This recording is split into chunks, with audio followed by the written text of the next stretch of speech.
Opposition MPs are calling for a spring look at the federal books. A Conservative motion amending the throne speech narrowly passed in the House last night, urging the government to table an economic update before summer. While it's a non-binding motion, Conservatives say the Liberals should follow the will of the majority. Canadians deserve real fiscal management, not excuses or fact-free talking points. Liberals promised $20 billion in elbows up U.S. tariffs, but later dropped them with no regard to affected Canadian workers or fiscal impacts. Fact. The majority of this chamber voted last night for a spring budget. Fact. On what date would the Liberals face the facts and table a budget for their $500 billion in new spending? Mr. Speaker, the Government of Canada is imposing tariffs that cause maximum impact on the United States, minimum impact on Canada. Fact. On over $60 billion of U.S. exports to Canada. Fact. Raised over $1.7 billion already. Fact, fact, fact. Melissa Lantsman is the Deputy Leader of the Conservative Party, and she joins me now. Thanks for coming in. Thanks for having me. Nice to see you. So MPs last night passed an amendment to the speech from the throne to essentially try and force the government to introduce a fall economic statement or a budget before you guys rise in the House. It was really their first defeat. You know, some of us were caught off guard that they went down on this one.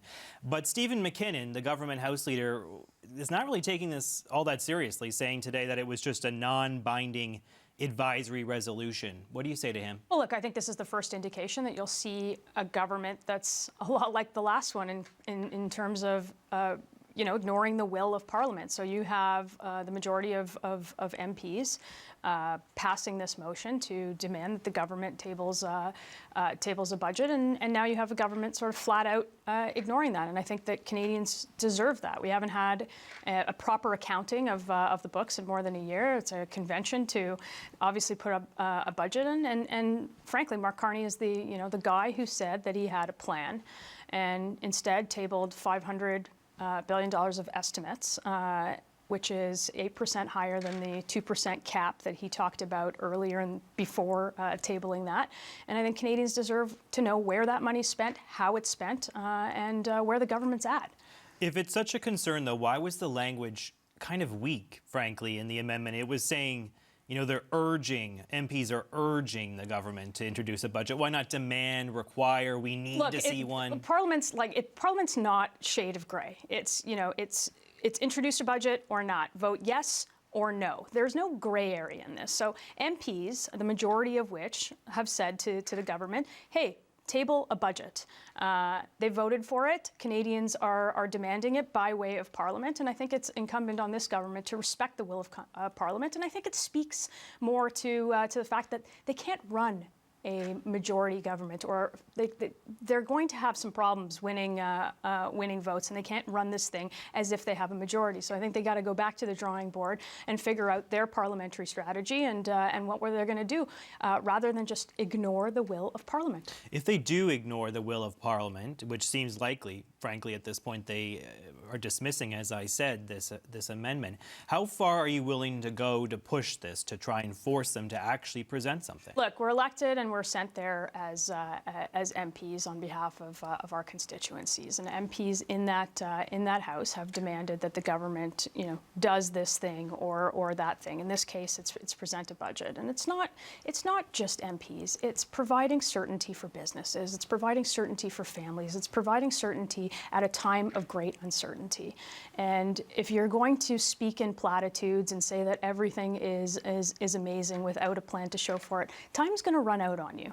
And I think that's what you're seeing from these guys ignoring the will of Parliament at their first opportunity.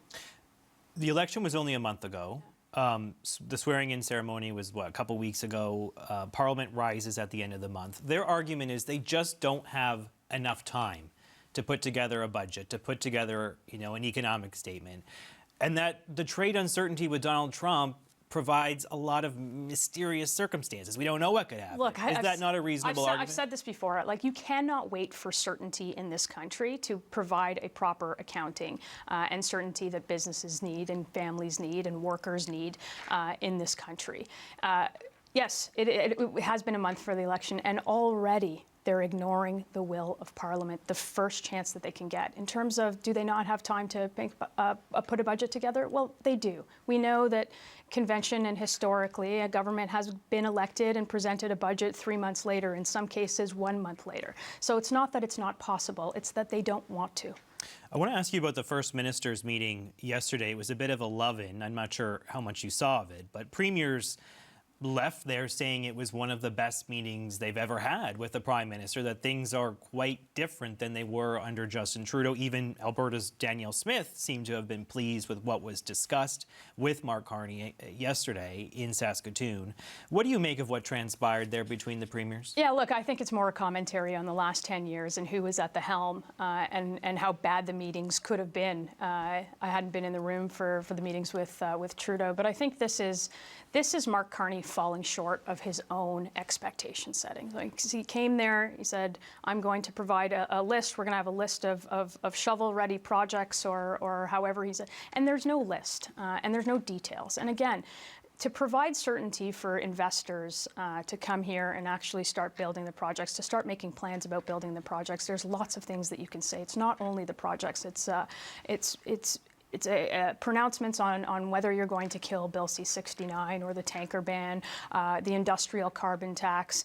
If this guy is about a plan and he's about certainty, yesterday certainly wasn't it. It was a lot of platitudes and a lot of photo ops. The premiers didn't really feel that way, though. They didn't have a problem with there being no definitive list. You know, he essentially said, I'm going to take back your suggestions, we'll think on it, and then we'll come up with a solution. Look, I think you'll get premiers from all kinds of sides on this, but it's his own expectation setting that he's going to fall short on, not anybody else's. He's the one who said that he would have a list, and we didn't get a list, or we didn't get any sort of formal plan. There's only so long that Canadians in a crisis and with the uncertainty that we have are going to stand the platitudes, and I suspect that time will be shorter than you think.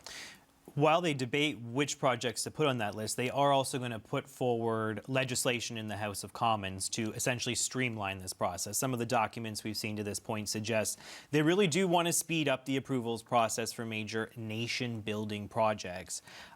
There's obviously some concerns from Indigenous folks, environmentalists, but what about the Conservatives? Is that something you would be willing to support if that bill is presented before summer?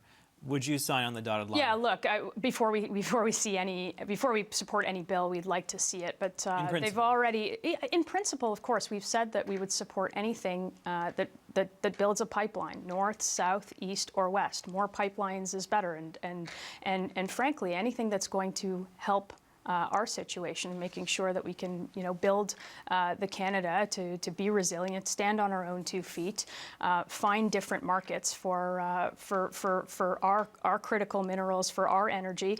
Of course, we would support it. But we're not seeing we're seeing a schism in their own caucus with ministers saying one thing somewhere else, one thing here and another thing there. And I think we're seeing language of veto and we want to know what all of that means.